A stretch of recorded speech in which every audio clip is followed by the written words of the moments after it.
Right, welcome to another episode, and I won't be doing anything apart from showing you around the car. The car has finished painting. I've got to floor coat it, but I won't be filming any of that. So the car is, let's just pretend I've floor coated it. The car is painted. Let me walk you around it. So we're all painted now. Let me just get my torch, just because some of the back, some down at the back's really dark.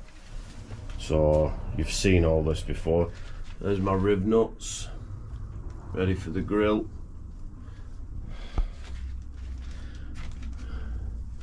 Nice and shiny. So yesterday I painted the roof and I painted the sunroof. It's come out really nice. Yeah, there is dirt in it, but can't be, it's expected, isn't it? You might even be able to see some on camera. So let me just try and get some good light down here. So, because it's quite dark down at the back of here. So everything is done on it. I've started to flat some of it, which is there. So I've started to flat some of it down, just little bits of dirt.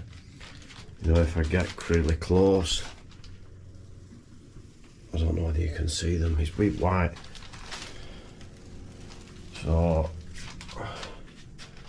it's really shiny.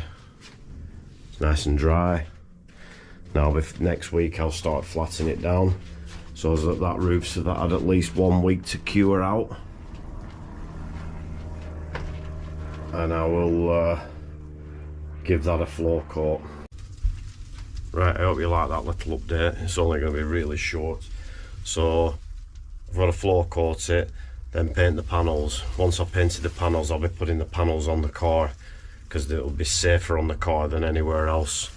And then once the car's fully painted, everything done, just the shell, I mean, not all the running gear, the subframe and all that, I want to take it outside and get it out in sun. Hopefully it'll be nice and sunny. Hopefully I'll get it done before summer's over.